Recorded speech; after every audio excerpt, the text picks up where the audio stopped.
All right, good morning, YouTube. We are back at it. I've got the truck in the garage here, and I'm going to be doing something that has been long put off. I'm gonna cut off the shock mounts on the axle, the stock locations where the shocks go, and I'm also going to weld on the limit straps on the back end.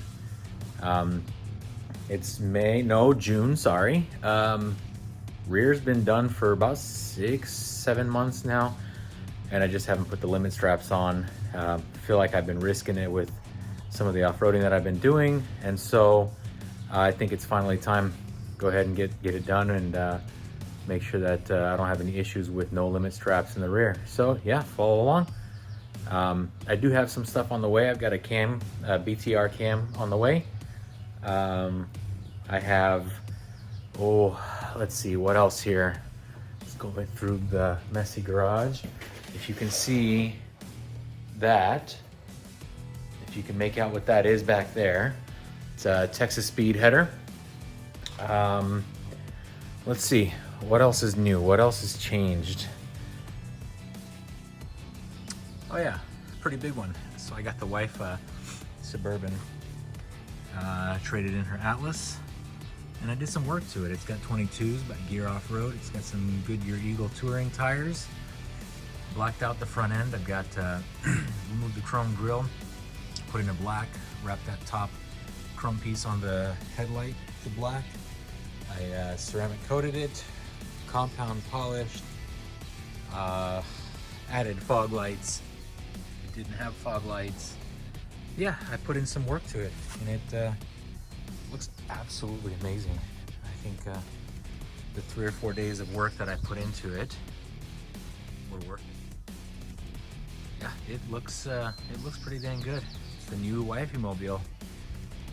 So I've already got a Canon intake on it, and we'll probably be doing some of the same stuff that my truck has done to it eventually. Cam, I got to do the AFM DOD delete, probably an intake, and I've got wild dreams of putting a supercharger on this as well.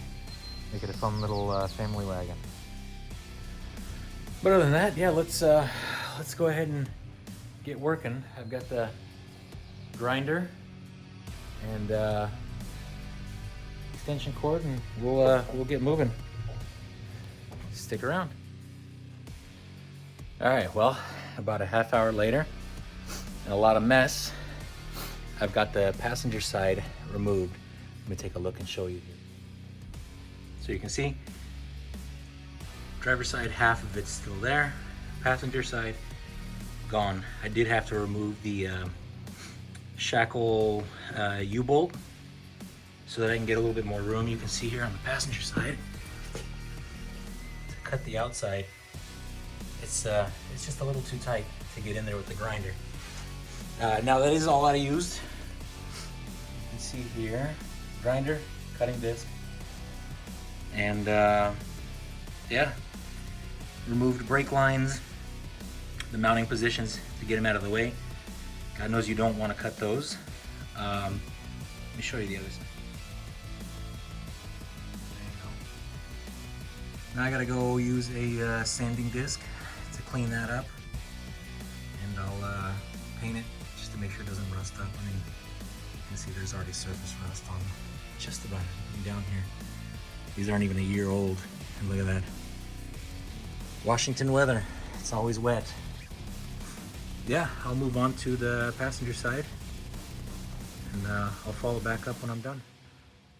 All right, well, both sides are off, and I've sanded them down. Oh, don't mind my grunting here. Let me turn you around. Both sides are sanded down. Let me turn you around to the other side. Cleaned up.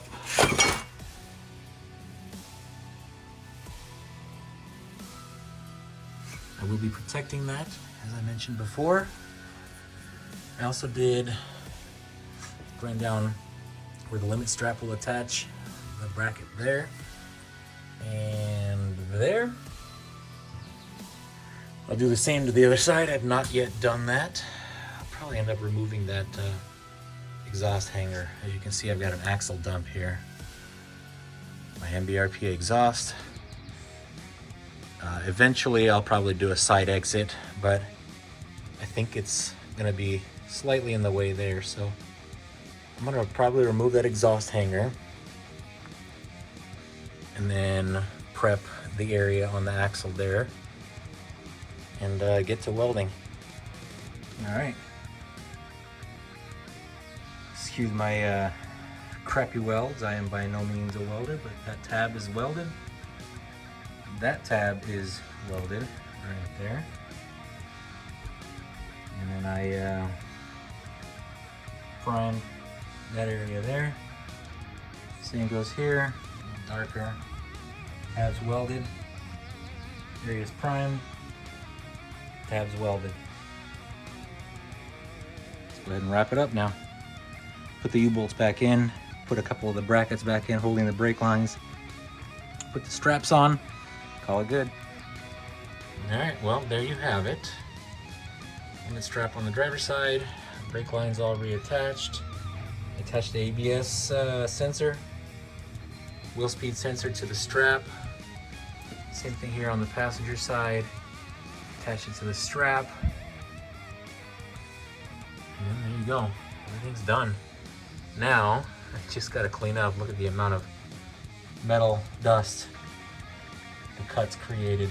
So, I'll be cleaning up and calling it good. One thing I forgot to mention, every time you're welding on a vehicle, make sure you disconnect the battery. Do not leave the battery connected. That has the potential to fry your electrical system. So yeah, that's about it. I think the next video is probably going to end up being a little while. It's gonna end up being the cam more than likely. I don't really have a whole lot else going on right now with the truck. I've just been focused on school and work, but I have parts coming, showing up slowly. So stick around and I'll see you all next time. Thanks.